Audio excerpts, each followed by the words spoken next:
Is it recording? Yes, recording now.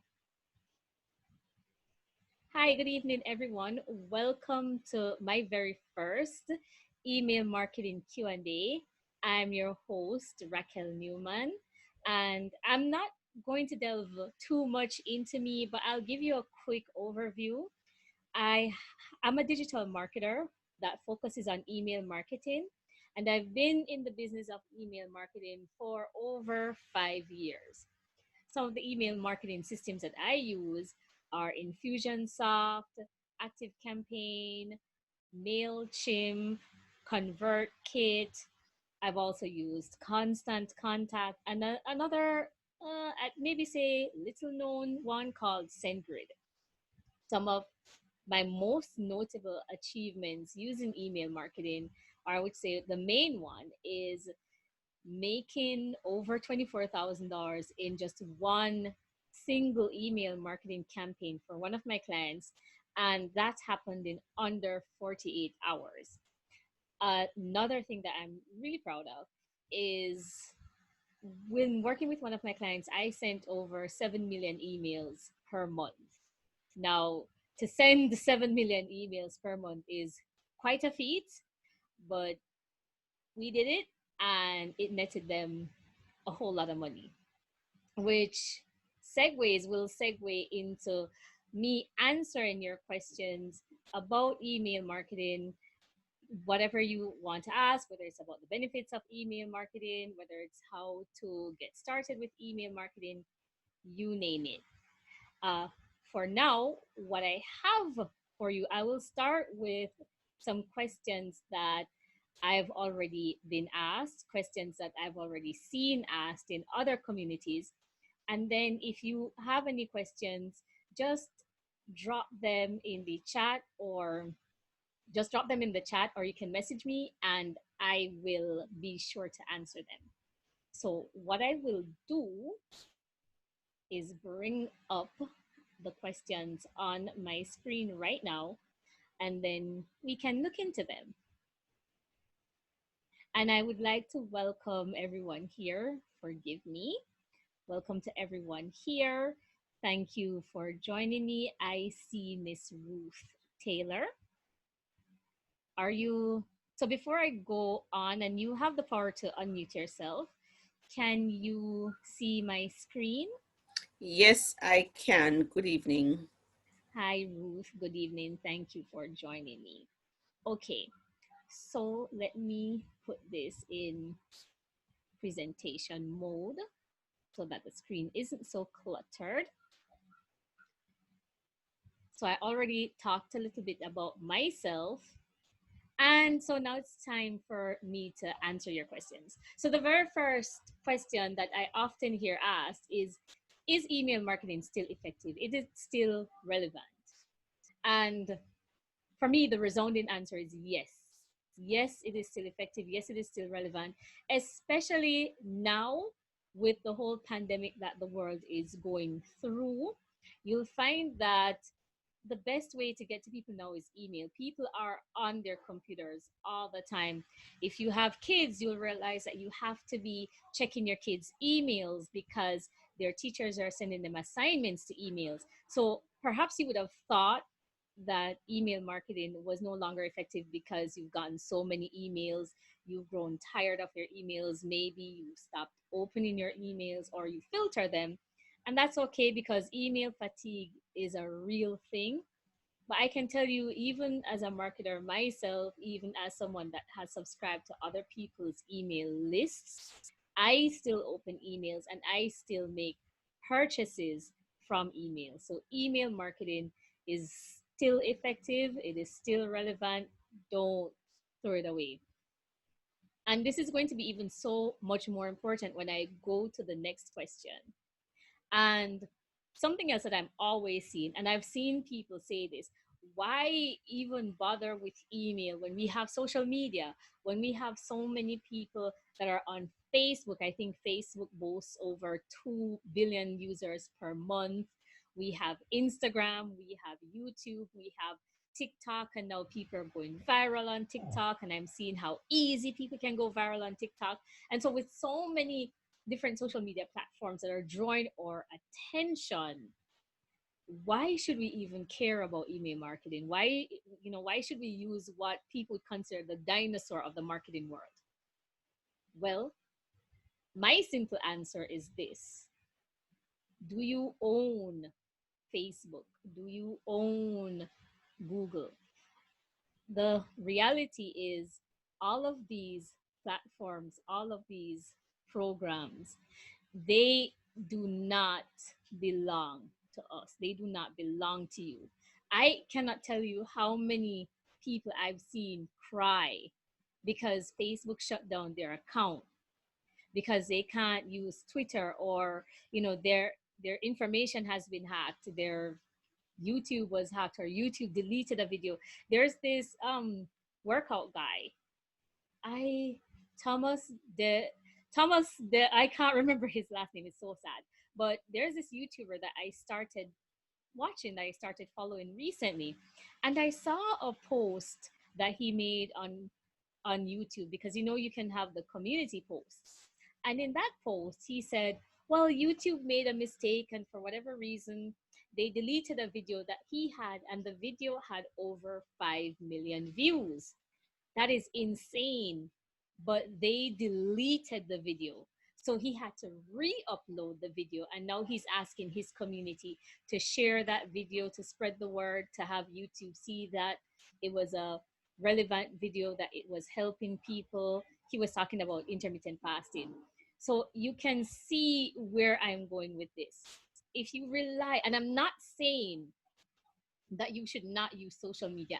Absolutely use social media in your marketing endeavors. Never, don't throw it away. If it works for you, it works for you. All I'm saying is make sure that you have a backup plan, and your email list, that is the best backup plan that you can have. And I'll give you another quick example on this before I move on. I use MailChimp, and I was building a landing page that was an affiliate marketing page, which I did not read the terms of service at the time. And I didn't realize that I was going against their TOS. So they closed my account. But in closing my account, they were like, take your list. So they're like, if you have any lists, whatever you have, please remove it from our system. So even though I was being locked out of my account, or I was being kicked off of their platform, they could not take my list. They were like, take your list and go. Now, fortunately for me, I didn't have a list. I was just messing around. But it just goes to show you that when these other platforms remove you, when they close your account, that is it. But if you are somehow going to lose your email account, they will not take your list away from you. Okay, so let's continue. Here is something that I've seen, and now I see this question a lot when it comes to people who are interested in affiliate marketing. Usually, these come from people who have no real, how can I say, they have no real intention of trying to help people. Now, can you buy a list? Can I buy a list? You can absolutely buy a list to jumpstart your list. However, should you? And the answer is absolutely not. You should never buy a list. Not only is it illegal to purchase an email list, it goes against CAN spam laws, it goes against GDPR. And aside from breaking the rules, aside from, towing the line, or whatever you want to call it, anybody who is selling you a list is selling you garbage. Guaranteed that that list is the worst possible list that you have ever seen. There's going to be nothing good about that list, nothing at all. And yes, buying an email list is unethical. Never, ever buy an email list. It's just not worth it. Plus, So many email marketing platforms out there, they have systems and checks and balances in place to make sure that the lists that you are importing into their system are lists that you did not purchase. They want to know that these are the lists that you earned, right? When you do that, when you buy a list, and let's say you purchase a list and you send them an email and you're thinking, oh my God, I'm going to make $1 million because I bought a million emails. Once you have a million of these people clicking you as spam, spam, spam, spam, then it hurts your reputation. So, my advice is just don't even think about it. It's not worth it. It's not worth it to your business. It's going to be the lowest quality list possible. It is unethical. It is illegal. I don't know how much more I can say to discourage you to never buy a list. So, if you can't buy a list, how can you grow your list? Without going into great detail with this one, I will say this to you. You have to give people a reason to join your list. This means you have to offer something, you have to give them an incentive, right? So we call it offering a freebie. And you may have seen this, I'm sure you've seen this. If you are an author, people will say, give away a chapter for free. If you're a consultant, you could say give away an hour worth of free consultation time or 30 minutes worth of free consultation time. If you have a product or service, you could maybe give away free samples or free trials, like ClickFunnels, for example, gives away a free trial of their software, and that helps them to build their list. So there are tons of ways, tons of things that you can use to grow your list. Now, if I really, this itself could be an entire webinar, an entire week, an entire course, but just on the surface, just broadly, the way to grow your list is to give your ideal subscriber a reason to sign up for your list. So, our next question is, how often should I email my list? And again, this is I want to say this is probably a gray area. And this one, it depends on your list, right? It depends on what your subscribers want. So, for instance, let me hear me out. Some people can get away with emailing their list daily because their list has shown them that they want to be emailed daily. Some people, their list only wants to hear from them a few times per week, maybe 2 or 3 times per week. Some people only once per week. One of my clients, in fact, when I'm working with them and depending on the campaign that we're sending out, they only want to receive an email from that client, from my client. Their subscribers only want to receive an email once per month. It's not a huge part of their list because they have, I would say, upwards of 1 million subscribers. So if maybe say I think about 10,000 or 50,000, I'm not sure of the numbers, but it's not that much compared to the amount of people that is on their list. So your list will tell you if they want to hear from you on a regular basis. And you could really just ask them.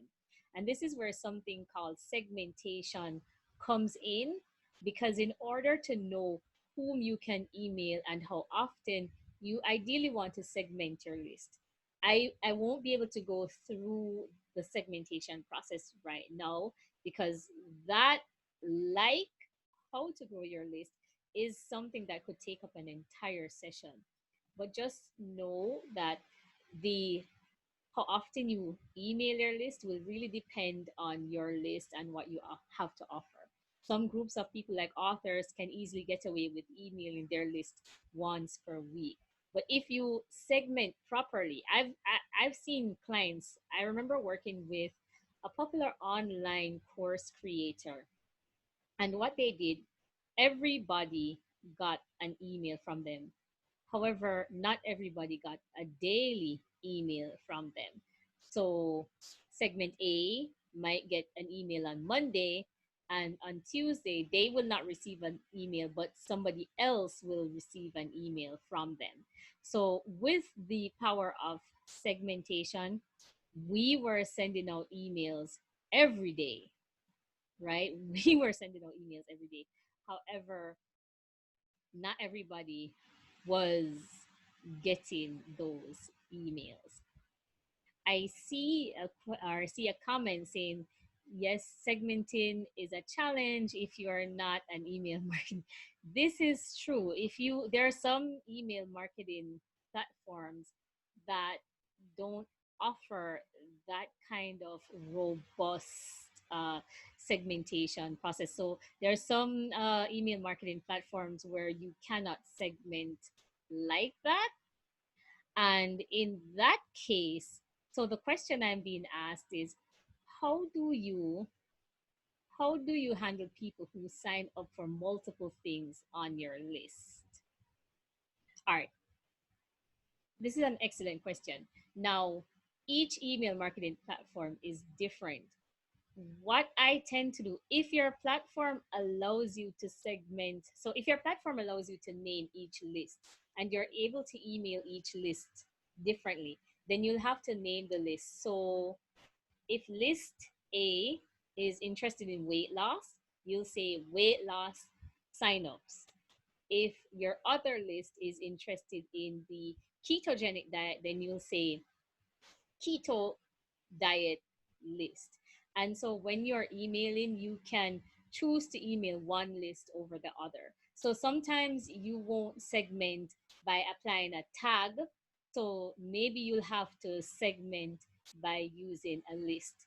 Initially, when MailChimp just started, they were more so using lists and not so much tagging, but now they've improved. And so I know that they're able to use tags over lists. So I hope that answers that question. Let me see. And with that, if there are certain crossovers, you can email everybody at the same time. But when you want to talk about specific things, you will say, all right, this is just for the weight loss people, or this is for the keto people. How do you prevent sending multiple emails to the same person? So this goes back to, and again, you see, this question is not so cut and dry, because when it comes to segmenting your list, when it comes to making sure that you are not emailing the same person multiple times with different offers that may be either competing offers, you really have to dive into your own email marketing system, because each platform functions differently. Now, I am more familiar with I'm more familiar with Infusionsoft, ActiveCampaign, ConvertKit, and they allow for segmentation using tags. So I am able to do that, and I'm able to exclude certain people from certain email sends. I know not each email platform can do that. So in that case, and I can't say how it works for your platform unless it's one of the ones that I'm familiar with. So in that case, and if you tell me the platform, maybe I can try to look into it for you to see how we could achieve that. But like I said, I know for the ones I use, we use tags and we use lists to segment people to make sure that we're not sending the same emails multiple times, or we're excluding certain people. And this is why I like to recommend certain email marketing platforms over others, because I started in this game learning Infusionsoft.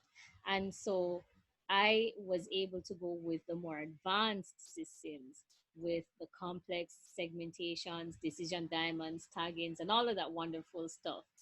I know not all email marketing platforms operate the same. I think at the time when I used even SendGrid and Constant Contact, they didn't offer certain features like Infusionsoft or Active Campaign. So you had to get creative. And I think with them, you had to just put people in different lists. So in that case, if I would take a guess and I would say, if your email marketing platform doesn't allow for tagging, then you're maybe able to put them in different lists, or you probably can assign a label to them.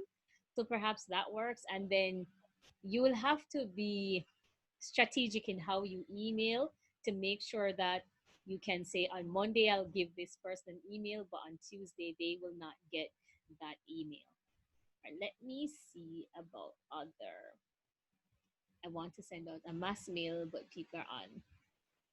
Oh, right. Okay, so this one is Mad Mimi. Mad Mimi does not exclude.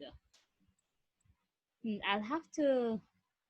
I'll have to see. Maybe we can look into that, because if Mad Mimi does not exclude and you don't want everybody to get that, perhaps in this case you might have to create a mass emailing list and just not include the emails that you want. So it's chances are going to be a laborious project, but at least it could exclude. So if you can create lists, then just create a mass emailing list and just exclude the emails that you do not want to receive the mass email. So if you're going to send like an email broadcast and there are certain emails you don't want, just create like a mass email list and you can go from there. So I hope that answers the question. Okay. It does automatically, but no exclusion part. If Gotcha. I'm able to voice, Raquel, Yes. so in Mad Mimi, it has all contacts.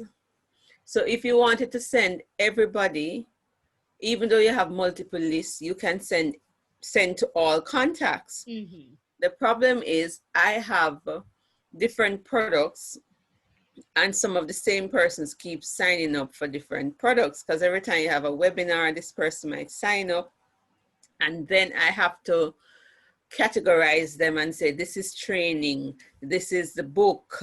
Right. And but sometimes you have multiple people, and so now I have to be determining what's the best place to put this person. But if they're in Okay. multiple groups, sometimes, like right now, I'm having a challenge, a writing challenge, and some persons apparently are not getting the emails because they're not on a particular list, but I have them on another list, and I don't want to mass send that email to the other list. But you can manually enter the person's name Mm-hmm. if you want while you are sending out. For example, if I'm sending to my entrepreneur training group and this person is not on that list, but I think they're suited better for my book tribe, Right. I can also add individual names. It's just that it is tedious because sometimes you want to send out something that you think applies to everybody, but then it's going to go to multiple lists, all contacts, and the people are on multiple lists. So it's a bit tedious. So have you tested to see if they would receive? So let me see if I'm getting this right. So if I am on three different lists, but you put me as send all and you send one email, are you saying that I will get that email three Three times? times. That's how it works in Mad Mimi? That's what I believe. You That's probably what need I to, believe. If I send to all contacts, right. maybe not I three. don't think so. I think if Well, it's I will one check. email, I could. yeah. I may have to test it. I don't want to upset people, but if the same person is on multiple lists, I think if I send a mail to all, that they're going to get it They're only three. going to, If they they're on should, three lists, they get it three times. I could be wrong. well, if you're sending it to all lists, but in that case, what I would do, I remember one client where that we had in Infusionsoft, and when we set them up, we have a main email list, and then we would create other lists that we would call subsets of that list. This was before we started to really rely on tagging instead of creating lists. So we were creating different lists for different persons, but when we had one broadcast, we would just say send to the main list. So the main list was just the main list. It wouldn't go to the different lists, but it's kind of like combining all the lists in one. So that's the best way I see where that could work. So instead of sending to all in terms of all lists, you would manually create one main list. And this list would be, typically people call it newsletter, newsletter and events. And then you can use that for your main promotions. So I hope that one helps. All right. So how can I avoid going into the spam folder? And I chose to put this question right after, because sending too many times, some people might mark you as spam. It might be annoying, but that's really not the angle where I'm going from. But I thought, it made more sense. So it really starts with your subject line. So the best way, the fastest way to get in the spam folder is to sound too salesy, to sound too spammy. Like people would say, any of the Viagra ads, but I mean, come on, email marketing has evolved since then. And so things like free discount sometimes gets you in the spam folder, all caps, overly overusing emojis, or those, yeah, overusing emojis, sometimes those can get you in the spam folder, sometimes those can get you noticed. So this, sometimes what I've found, I haven't used any, but there are some platforms or some services that allows you to check to see if your email seems spammy. For instance, I use Moropost with a client, and I really don't recommend Moropost for anyone. And that's because they call that enterprise level and it's super expensive. And as such, if you're not like high six figures or seven figures, it doesn't really make sense for you to consider that. But built into their platform, they have a spam checker, so it will automatically check your emails to see if it goes into spam. Like I said, personally, I haven't used any additional spam checkers, but I generally try, when I do write my emails, to write like I'm talking to someone. So I'm not trying to be salesy. I'm not trying to say make money fast. I am just saying, hey, I have something I want to share, or come and join me for this Q&A. So I'm being friendly, I'm talking to a human. If you're too salesy, chances are the email marketing platforms will, sorry, your ISP, they will see that. I hope I'm getting the right terms here. But yeah, you will go into the spam folder if you are too salesy. And we were talking about this at Lens. So I'm just going to say definitely you should segment your list. However, your marketing platform allows. So if you can do it with tagging, then use tags. If you can do it by just creating different lists, you can do that, because when you segment your list, you're able to send the right message to the right person. So if you're having a sale on women's lingerie, if you have a clothing line, you can send a different message to your female subscribers as opposed to your male subscribers. Likewise, if you're trying to sell the new Air Jordans, you will market to your male subscribers differently than you would market to your female subscribers. So absolutely segment your list however your email marketing platform allows. Okay, I did touch on that one before. So, what data should you be looking at?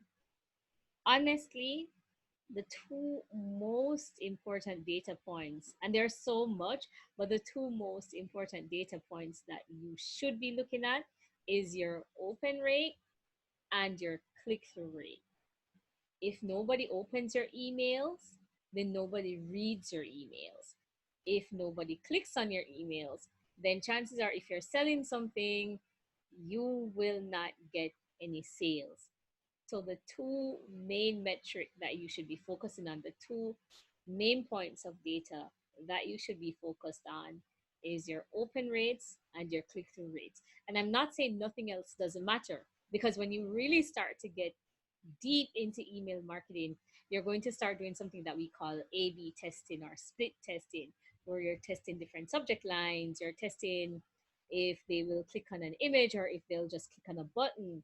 Again, it all goes back to the data, but you can get really granular. You can look at which days people are opening your emails, or even by the hour, or whatever. So many things you can get drawn in by so many different types of data, but just remember the two most important ones is your open rate and your click-through rate. And I believe this is the final question that I have for you today. And this is, how can I improve my open and my click-through rates? I mean, after all, if those are the two most important data points, how can you improve them? Well, let's start with open rates. And this has to do with your subject line. So you'll need to write compelling subject lines. Now, I'm not a subject line genius, so I'm not going to give you the 10 best subject lines to use to get opens, but usually subject lines that get opens are ones that spark curiosity, maybe ones that ask a question, or I've read that numbers. So I've seen where somebody said, I earned $562,000 by sending out one email. Something like that would, chances are, get me to click. It would get a lot of people to click. So sometimes specifics can get improve your open rates again. What I would say is test different subject lines. If your open rates are poor, then chances are your subject lines is also poor.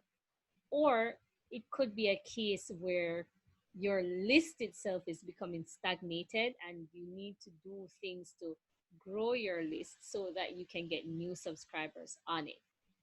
So that's one thing. Now, for the click through rates, it really now has to do with your call to action. Every email ideally should have a call to action. It should be whether you're asking them to sign up. It doesn't have to be buy my product, buy my product, buy my product.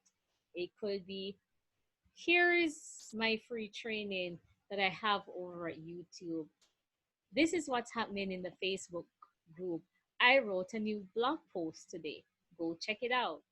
So it is your call to action that is going to get people to click. How good is your call to action?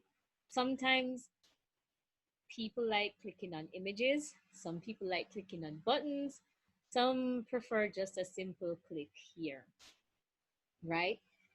This you'll have to test. You'll have to send, maybe you send an email this week or today and it has an image, and in the image it says click here. Maybe you use a button the next time, or none, and you'll see which ones tends to get the most click. Also, it doesn't have to be about buttons and images and text. It's also what you say. If it's super boring, then nobody is going to want to click on your emails. So experiment with different call to actions, whether it be your wording or whether it be an image that you are using or a button. Experiment, see what your list responds to, and then you will know what is best to use. All right.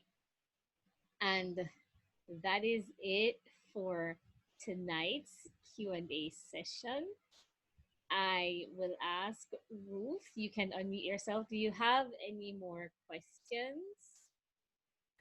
Well, this was good. So while you were talking, I hopped on over to my email management system, and I created a group called Main List, and there's a Mm-hmm. way to add everybody to that main list. So what I will do, what I am doing is clicking the individual list and then putting add to main list. Then I will go back on the main list Mm-hmm. and see where there are duplicates. If there are duplicates, I will delete.